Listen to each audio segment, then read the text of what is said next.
So today on Shorts with Liz Clark, we are honored to welcome Olympic icon Apolo Anton Ohno. From winning a national title at just 14 to becoming the most decorated U.S. Winter Olympian of all time, Apolo's career is a powerful testament to what's possible through sport, discipline, and belief. Beyond the ice, he's remained deeply connected also to the Olympic movement, serving on committees shaping future games, while also embracing some unexpected challenges, from completing the Ironman World Champion to winning Dancing with the Stars. Today, we're going to explore Apolo's journey and the shared mission between Apolo and the HFA to advance health, fitness, physical activity, and sport as essential drivers of performance, purpose, and lifelong well-being. This is a big one. Let's go ahead and get into this. Welcome, Apolo. Thank you. Thank you for having me. Yes, so thrilled. So we're going to jump right in. Apolo, your Olympic story really started incredibly early, where you won the U.S. national title at just 14 years old, and then carried that momentum to 3 Winter Games from 2002 to 2010. So during that time, it's probably fair to say that you experienced some historic success, but also some intense public pressure. And this period clearly shaped not only just your legacy, but as the most decorated U.S. Winter Olympian, as I mentioned earlier, also how you think about preparation, resilience, and performing when it matters the most. So if you can, let's just start by telling us a little bit about the type of upbringing you had and maybe how your early family life and experiences shaped some of your drive and your approach to competition. I would love to. My early, I guess, beginnings in the world of sport and fitness was derived almost inherently from my father, who was the prototypical tiger father. I grew up in a single parent household, so my dad was kind of the sole provider in our family. And I was highly, an energetic kid. I had a lot of kind of rambunctious energy that just was seemingly untamable. And sport was that catalyst to help focus in that excess energy in a way that was really productive. And so my father had seen this pattern of behavior very early, saw that this was a great outlet for my energy, and that I was progressing in many different sports, swimming and track and field and traditional American stick and ball activities. And then I saw the sport of short track speed skating back when we used to watch the Olympics as a family on television. I fell in love with the sport immediately. My life had begun traveling around from different local ice rinks, trying to learn how to mimic and copy other ice skaters that we had seen on television. Growing up in the Seattle region, we would drive to Vancouver, BC, where we'd watch the Canadian athletes. The winter sports are very big in Canada. And I just loved the sport. It felt like flying to me. It felt like this freedom that was unencumbered by kind of rules. I was just inside this ice rink, and I was just spinning around as fast as I could, going in circles. And I was scouted quite early by some junior development coaches in Lake Placid, New York, where the Olympic Training Center was held. And they had asked my father if he'd be willing to send me to this Olympic training program. It was called the Junior Olympic Development Program. So this was the place that the parents would send their kids in hopes of them eventually making the team in which was the next game going to be in Nagano, Japan. And my dad was not reluctant. He was very excited to send me on this journey. I was in a different camp. I did not want to go. I did not want to do these things. This was a big decision, obviously, from Seattle to all the way on the other side of the country. I was only 14 years old, but I had all of the early markings of showing great promise and potential in a sport that was relatively, and still is relatively, obscure and not focused on from traditional, American basketball, baseball, football, etc., golf. But I loved the sport. And I had an amazing mentor who taught me the power of discipline and structure and schedule and consistency. I had the raw talent. I had the genetic feel for the ice that was unique, I think, for being only 14 years old. But I needed someone to help hone that in a way that was really productive. Or else I was just like, the energy was sporadic, right? When you hone it in, it's like a laser, and that's when you create real progress. And so I'm accelerating through this story, but effectively, this coach helped me derive the best out of what he could in terms of the training program, the focus, the technique, And then like 8 months later, I was training and competing alongside and then winning the US World Team Trials, which catapulted me into this weird 14-year-old captain of the team status while my teammates were double my age. It was a very weird situation. And then that would play out to basically be the youngest member of the team for many, many years moving forward. I couldn't even party with them after the banquet because I needed 7 more years so I could have a drink of alcohol, which is fine because eventually I don't drink at all. But yeah, that was the beginnings. And if I could sufficiently explain to you, the sport helped draw the best out of myself and reveal character. Kind of like John Wooden said this, right? Like sports doesn't only build character, it really reveals character. And what you do when you're at your lowest point, what you do when you're failing, what do you do when you need to continue to find another path and way. Sport was really that outlet for me. And then when I took the sport really seriously after a series of failures, ups and downs, where I was effectively throwing away my raw talent by not doing the work consistently, it was quick to show me that this was not going to be an easy ride, and that the roller coaster of stoicism to control what you can and disregard what you cannot was going to be my masterclass in the sport of short track speed skating. And it was amazing. It had an amazing career. So first of all, kudos to your dad for all the work. I mean, I know as a parent what it takes to have kids that are active in very many sports, but especially ice sports. I think that there's something a little bit more demanding about those, and for that reason, I will say my kids all still need those penguins when they ice skate to keep them standing up, But as you just talked a little bit about, right? So it taught you so much about with setbacks. And so is there anything specific that maybe the Olympics did teach you about resiliency under pressure? Or maybe you didn't even know it in the moment because you were so young. I didn't know it when I was very young. I could feel it, right? Your emotions, I think, communicate a lot of that code, whether you can articulate what it is or not. But it wasn't until later, until I really understood the power of the mind. Something that happened to me very early in my career that I was really lucky to experience was when I was 15 years old, there was an assistant coach that we had hired who was a part of the Colorado College, University of Colorado. And he was studying sports psychology. This was a young guy who had no experience in short track speed skating, didn't understand speed skating, but he was our assistant coach, but really to train our mind. So this person was the first person to introduce me to the world of mindfulness, meditation, visualization, journaling, consistency, self-talk, all these amazing mechanisms that are really rooted in behavioral psychology and psychology in general. That was like the game changer for me. It was like when I really discovered the mind and the power of fusing the mind with the spirit of belief and all these beautiful things. That's when the world of sport had blossomed and opened up to a degree that I didn't even know was possible. My father had willed my raw talent into success. And yes, like I have an amazing relationship with my dad. He taught me so many amazing things and still does. But it was just really in the sport to professionalize it to a degree, to take it from here to here, was how do I deal with losing? You talk about what are some of those things that sport had taught me. It really started from the relationship that we have with those emotions that we create pre-event, during event, and then post-event. And so when you're getting ready to do a 500 meters, you feel like you're at the Olympic Games. It's the most important race of your life. You've been training 5 or 10 years for this moment. And like this, it's 40 seconds and the race is over. And did you show up and perform when the curtains was ripped open, or did you fall back into your old bad habits and pattern of being perhaps paralyzed from taking action, hesitating, not believing in yourself, negative self-talk, whatever those things might be?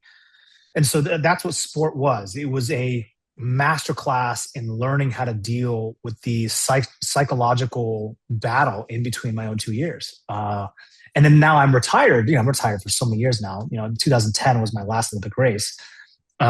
Those lessons are still just as fresh and as vibrant as they were back then today. And I use those tools and I harness the power of mindfulness and breath work and breathing and while I'm not competing today to win races in the 500 meters or, do more weights in the leg press, the world of health and fitness and longevity has become such a non-negotiable part of my life. It is what keeps me sane. It's what keeps me grounded.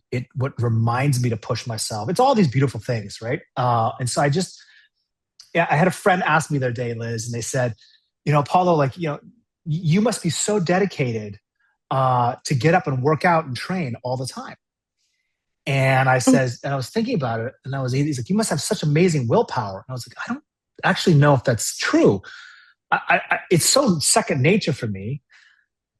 I can't imagine a world where I cannot do these types of activities. Yeah. And so I don't think I exercise any real willpower. It's like, I enjoy this. If it was my job, I'd do 3 times a day still. Right. Yeah. Well, I think you just said a really powerful word, right? And that's non-negotiable. So it's obviously, an agreement that you have with yourself, which is very powerful. And looking at your career, obviously, you are human, I think. But to hear that even you, have doubted yourself in times. And so to hear, how you address those doubts before a race or before a workout, do you go back to those lessons from that professor in Colorado to ground you in that? I do. And you look, throughout my career, there was phases of immense periods of fear of failure. And that was used as a catalyst and a driving force to show up more prepared, to be more obsessed, to do more, this kind of state of paranoia. There was moments where, at least in my career, and I don't know anyone who's watching and listening to this can relate, there was always this comparative analysis that was happening in this recursive cycle. I was always comparing, which is by nature by sport. You're looking at the South Korean team, you're looking at the Russians, you're looking at the Chinese, you're looking at the Canadians. And to me, through my lens, they always looked better than me.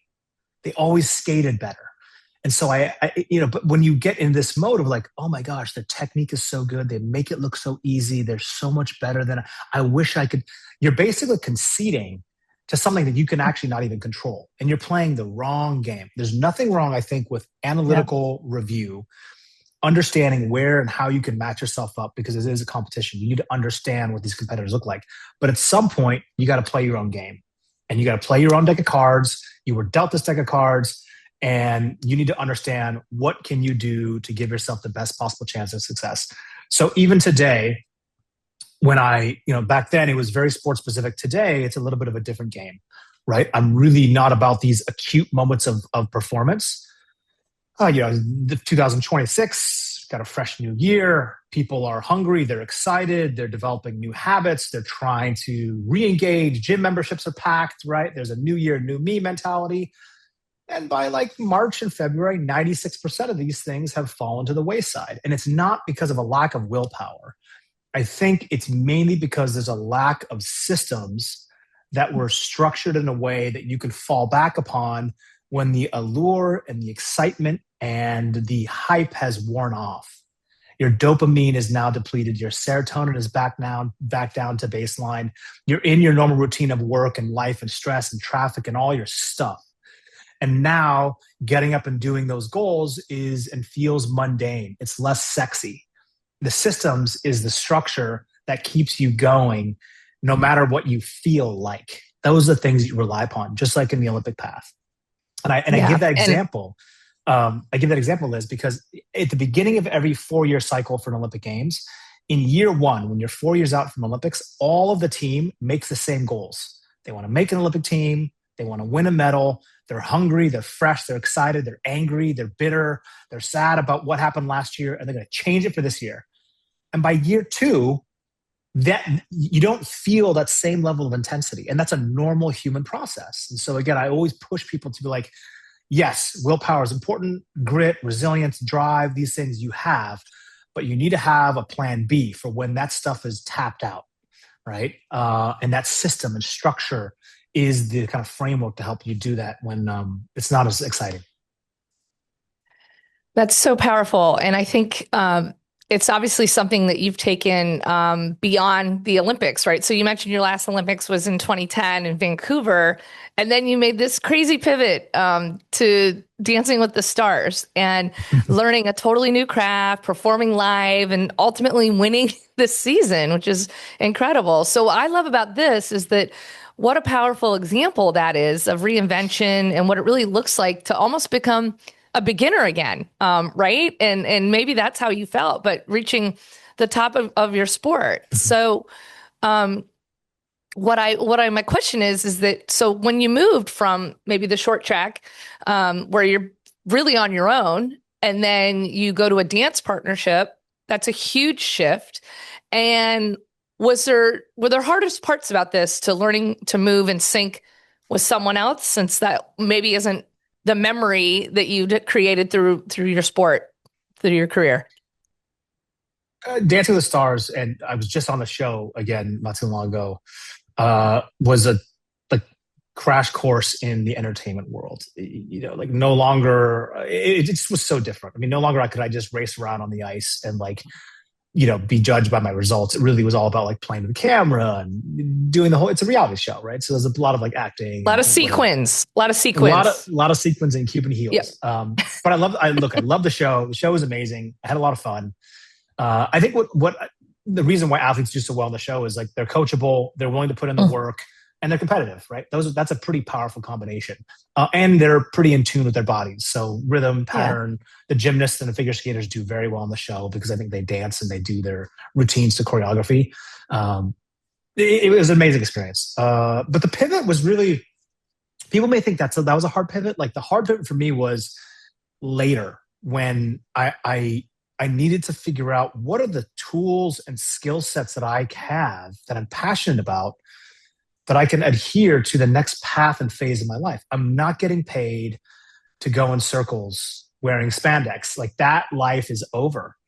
And while it felt so incredibly important at the time, it's like a small stepping stone, right? I think it's really the underpinnings of the values of the life lessons that sport had given. The Olympic path is what I derive today, whether I'm consulting, advising, speaking at this beautiful intersection of business, high performance, and wellness. That's where I live and spend my time today. So I work with these executives, I work with organizations and sales teams and people and their companies and their retreats and their offsites and their conferences. And the whole purpose-driven life that I have today is getting this amazing feedback from the audience of individuals that I work with and seeing the flicker in their eye again.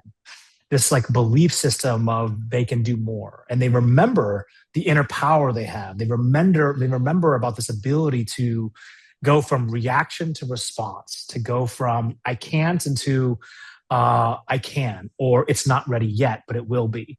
And so that like there's this amazing human spirit that is, it's undeniable. And when I say wellness is a part of that trio, right? High performance business and wellness. I think the reality is post-COVID, everyone today fully realizes how important it is to just take care of the mind and body. It's like this is your operating system and it needs a reset. It needs to be maintained. It needs to be treated as such, no matter how much mental strength that you have. And so I want to serve as that beacon of a reminder for people to help guide them back to their truest, most potential. Well, I think that we're in an interesting part of a new year here where we've recently announced that I think 56% of Americans make a New Year's resolution and 54% of those resolutions are wellness related. So you're definitely on to something, right? And for us, and you talked earlier about the systems in place, it's one of the things that I love so much about all of our members. We are the system. We are the brick and mortars. We are the place for people to continue on these journeys. But so I want to get it to your important work on the committee. But before that, is there anything funny you can tell us about your time on Dancing with the Stars? Maybe anything unexpected from either season that you were on, the choreography, judging, costumes, anything like that you can share? I mean, there's a lot of funny moments. I mean, there's back then my legs were much bigger, so there was always a problem with the pants, right? Because my waist was so small, but I had these like ridiculous quads. And so the costume design is developing these costumes for people that have like, I would say like normal sized legs. And here walks in Apollo. He literally looks like a T-Rex. He has no upper body, but his like ass and legs are so big. This is like almost like a comic book character. Like, what's going on with this guy? How do you develop pants for this? Like, he's got a 27-inch waist, but his like legs are like this big. Um, that was always fun. Yeah. Oh my gosh, I love that. So as you step away, right, from the competition of Dancing with the Stars, I think you've then become deeply connected, right, with the overall Olympic movement, maybe on a Yeah. different side of it. And so in the past decade, and you've taken on leadership roles as an NBC analyst, global ambassador, committee member, and really helping shape the future of the games, including Salt Lake City and 2028 in Los Angeles.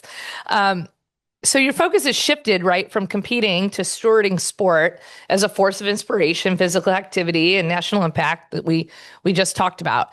Um, Tell us why maybe that work is so important to you now today. Yeah. So the Olympic movement to me was my lifeblood. It had given me all of the chances, the structure that was there allowed me to break free from a life that I don't even know what I would do otherwise. So sport and health and fitness and training and access is such a critical piece, I believe, to developing strong young men and women. So my role in LA 28, it's going to be a huge Olympic Games. We've got the Winter Games in February, which are the Milan Winter Games. I'll be there for the whole month. This is what motivates America. When we watch the Olympic Games, it is a constant, stark reminder of the beautiful art that is displayed via sport and the human movement. These incredible athletes that are overcoming so much, and Paralympic athletes they're incredible. These stories are just, they're remarkable.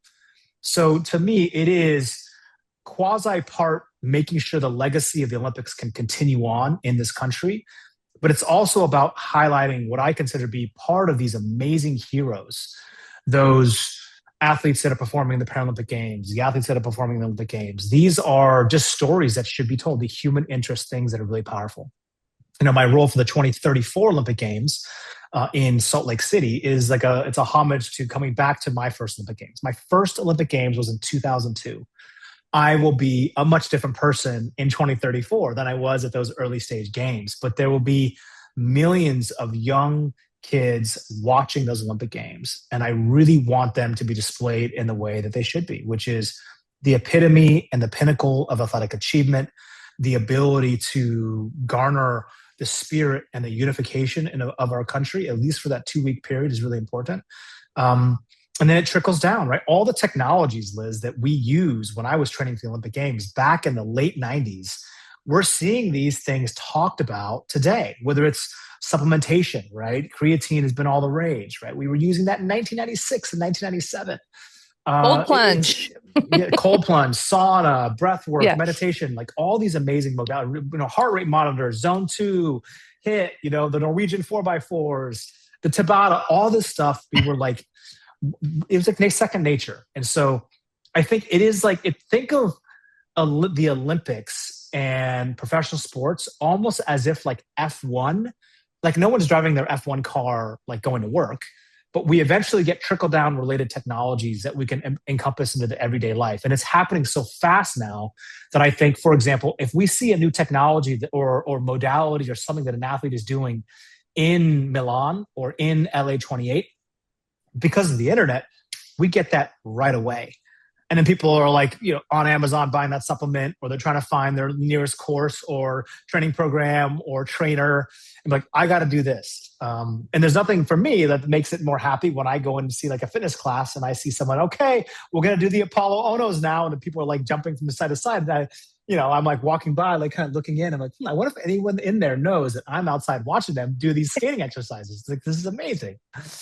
So it's like deeply And judging, humbling. probably, right? And with deep judgment. Get lower, Well, so what are the things, right? You just talked a lot about the Olympics, right? Obviously, when you've got to that level, I mean, it's elite competition at the Olympic level. And so I think what you just said really answers some of this question is that how can sort of your perspective on sport and leveraging all of those technologies or old technologies inspire physical activity and basically just lifelong engagement on movement, because I think that's one of the things that we share, right? Is just this engagement on just getting people to move. And so, what are some of the tools that we can leverage that perhaps the Olympics might not be achievable for most average Americans, but what is it to keep people moving that we could take away from this? I think the way that I describe it the best is no matter what the age group, no matter what the skill level, the best way to start is just by starting. If it's as simple as going for an extra walk, taking the stairs, changing the diet, and the nutrition, the input, right, is really important. And again, it's so important to do something that is simple and that you can maintain. It takes 14 to 21 days of doing something consistently for it to really form inside of the system here, really, most importantly. And just remember, this is a new, fresh thing. Of course, you're going to get sore. You're going to get tired. There's going to be times you don't want to. You got to do it anyway. The first month is the most important. And if you can do that, just even we're not going for perfection here. I always tell people, we don't care if you become a speed skater. I want progress, not perfection. Every day we make progress. Every day that you're honest with yourself. And we, in the fitness community, you meet people where they are. High level, great. Just getting started, great. Doesn't matter. The fact is, every day that you show up, you're here, we're reassessing, and you're starting anew. That is the most important thing. And then just reminding yourself that you're really seeking the progress over perfection, right? Perfection paralyzes people from taking action. You don't want to rip open the curtain until it's perfect. You don't want to unveil your project until you've worked out all of the bugs. That's not how life works. Life is messy. It's complicated. It's intermittent. It's volatile. And just like anyone's road and journey along the fitness, my goal is to inspire someone enough to remind them that you have the power to make real lifestyle choices and changes. And it starts by taking that first step, whatever that step is, right? And again, by the day 100, you'll look back on the first week, and I promise you stick with it, your mind will say, I don't know how that was all that I could do. And I look at myself, you will be unrecognizable mentally, physically, and spiritually. And I think that's why this community of people is the backbone of what keeps it together. This is the stuff that you can rely upon when all the other stuff in your life is failing, right? All the other stuff feels like it's just falling down. You can go for that walk, you do your breath work, whatever the thing is that you need to do. It's your reset. It's your sanctuary. And I want people to realize and feel what it feels like to feel good again. And many of us have forgotten over the years because of life, right? You just forget. You get tired, you get lazy, one thing compounds the next. 16 years goes by, you look back and you're like, oh my God, I don't recognize who the hell I am in the mirror anymore. What just happened? Well, Rome didn't fall in a day. It also wasn't built in a day. You got to remember that. It takes slow, consistent steps. That's my advice and my hope for people. I love it. It's very inspirational. And one of the things that I know about you is that, speaking of inspiration, right, is that you're really inspired to shape the future of the Olympic and Paralympic Games in the U.S. So you mentioned, obviously, the return to Salt Lake City and what that'll mean to you. So what else excites you about shaping the future of the Olympics? Again, my Olympic path, and I guess I should start by saying the gratitude that I have for sport, obviously for my father, for the coaches, the team, all of the people that had such a huge impact on my life in sport.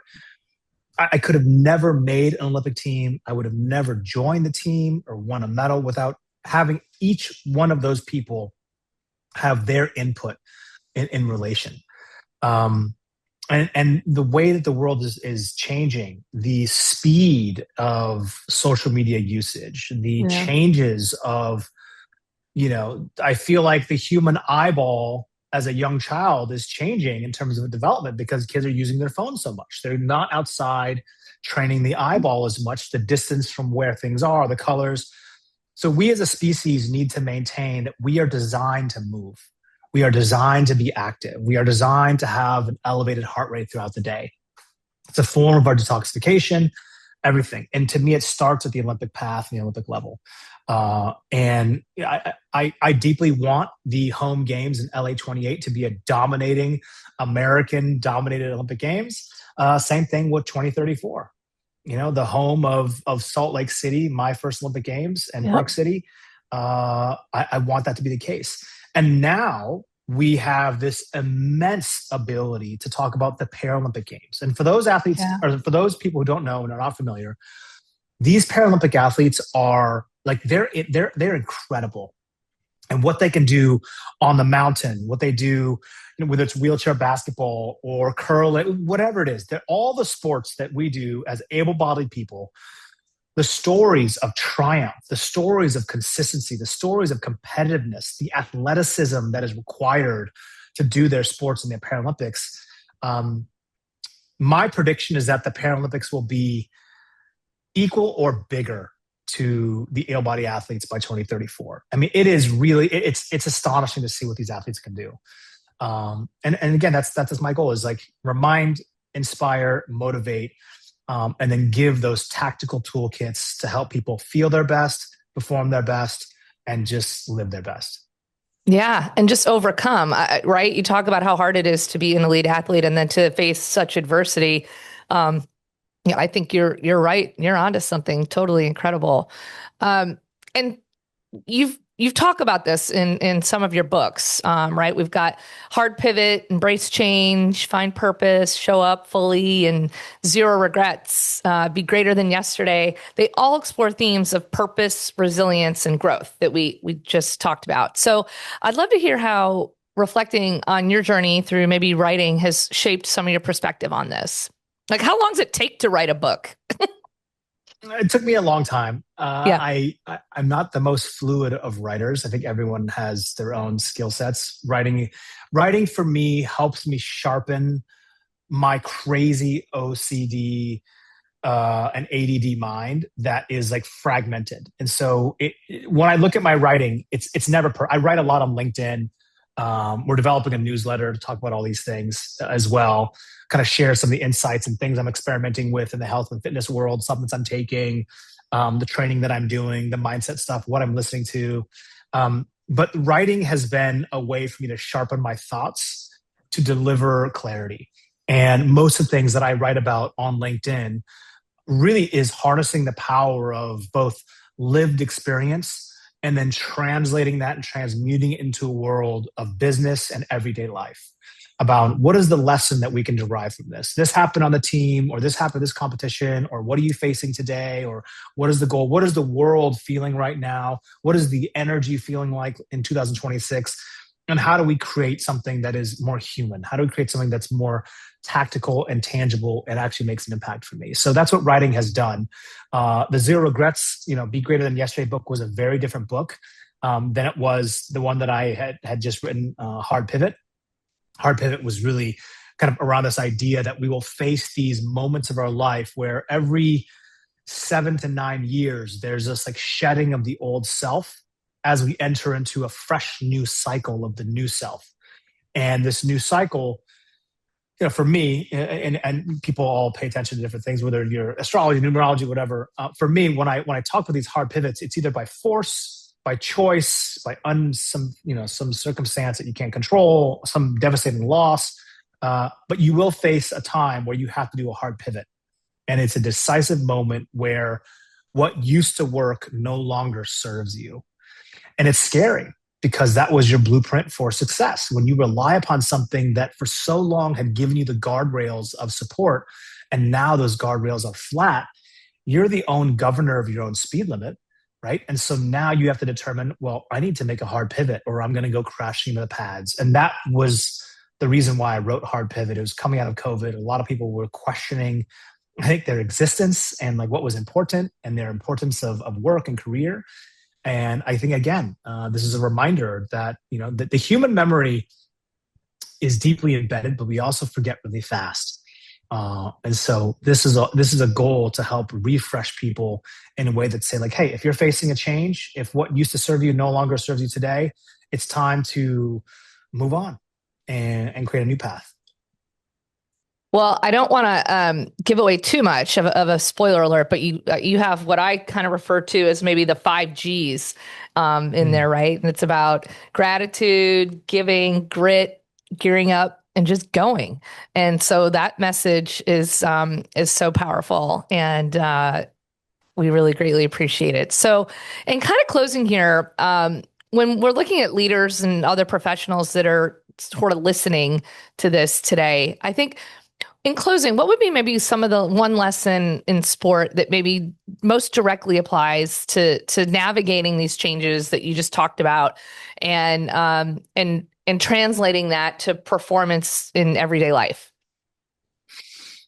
Oh, that's a great question. There's been many lessons from the Olympic path that have been really, really helpful. Short track speed skating is a sport where we skate on an indoor ice hockey rink. 111 meters around is the oval. There's other athletes jostling for position. You have a plan going into every single race. The 500 meters is a 40-second approximately race. A lot of the control mechanisms are outside of your control. So you prepare to the best of your ability, and then it's time to go. So something that I've learned, that I have found later on in my life, it really helped during sport, is the art of, you can use the word Wu Wei, Wuwei. So this, like, I wrote about this the other day. It's like this like concept of taking in action. So it's really tied in my world to flow state. So the way to be at your best, to feel at your best and perform at your best, is what we would consider to be in flow. It's when time seems to bend at your will. It just slows down. You're like Neo from the Matrix. So as a leader or as a professional in whatever it is that you're doing, life will repeatedly try to distract you away from getting in flow. Flow has to have a consequence that you care about deeply. It needs to be challenging enough to make you care about that outcome, but it can't be too hard. If it's too hard, your brain registers it as impossible and it no longer tries. If it's too easy, it doesn't create enough friction to make you stretch and grow, right? That means the consequence is not big enough, like the emotional consequence, the psychological consequence, the financial consequence, whatever it might be. So getting into flow is all about doing the stuff and showing up 99% of the time when you don't want to, when you're not in flow and you're still doing it anyway. And then by loosening the grip, this is the tactic, right? You want to, as a leader, most of us are micromanaging and we care about every single specific percentage of details. And it's important, right? Because you've got to make sure everything goes right. The art of being in flow is slightly loosening the grip, just 5%. So instead of going 100%, loosen the grip, go back to 95%. And that is the sweet spot. That is how you actually get into flow. This art of just flowing, just like a water flows down a mountain, doesn't try to go through the rock, it goes around the rock. It flows over top and around things. Versus like a bamboo that is swaying during a storm, it bends with it versus staying stiff. And then it goes back to its natural state. And so as we think about these things, it's a concept that really comes from Eastern traditional philosophical belief systems, but it's about flow. And we do proceed in an easier way when we do that. Now, again, like if you're about to get into a squat rack or like a deadlift, maybe like being too loose is not the best strategy here, right? Keeping your core tight and your diaphragm. But I think you guys know what I'm talking about. So it really comes from here, right? Where if you're forcing something too much in your life, oftentimes it feels like it retreats from you. And it's just by loosening that grip and that control and not thinking so much on the outcome, on the result, but more on the process. I think that's where we slip into this beautiful area where I think our best comes out. So summarizing, how do we get into flow? It's about doing the work when you don't want to, the 99%. And then in that moment, trusting the process. Your brain and your body have done this before. You're practicing this on an ongoing basis, allowing yourself to remember why it is that you started this in the first place, And that's how you slip into this beautiful state when you become Neo from the Matrix, you know? I know. I just watched the F1 movie, and you talked about F1 earlier, and there's a scene Oh, there where so he's good. flying. He's flying, and it's when he's in this moment, when he's in the flow. So, That's it. very, I mean, yes, that is it. And what's so crazy with that movie, we in our sport, we say he's flying, she's flying. We actually say that. We've been saying it for some. When I watched that movie, I had goosebumps. And at the very end of this film, if you've not seen F1, it's with Brad Pitt. He plays this, this character Sonny, who's like this, I guess, like washed up driver who's still driving not for money, but because he's seeking this highly elusive but addictive feeling of flow. yeah, And those who are watching, you can the point in that movie that he's experiencing, it's beautiful, and you have experienced this before in other areas of your life, maybe not in sport, but you can get this. It's attainable, and you can do it yeah, repeatedly, and it makes yeah, life like amazing. It's why surfers surf. It's why people love to ski. It's when an athlete is performing at their most amazing level, it's what makes it look so effortless. Yeah, yeah. I love that world. And it's magic, and it's It's magic. achievable. So, Apollo, thank you so much for sharing your journey with us. It's been such Yeah. a privilege to have just a little bit of your time today and hear your story and insights and experiences. We are so excited to welcome you to our HFA show in San Diego. You're going to deliver one of our keynote presentations on March 18th, and you're going to see just the amazing show that we put on, and the community that comes together for this is truly inspiring. It's a little addictive. And then I think almost when it ends, there's an element of sadness when we're not together. So I'm so thrilled that you're going to be out here joining us, inspiring the entire health and fitness community. And I hope we inspire you as well. So thank you so much for joining. Can't wait to see you. Thank you. Thanks for having me. I can't wait to see you guys.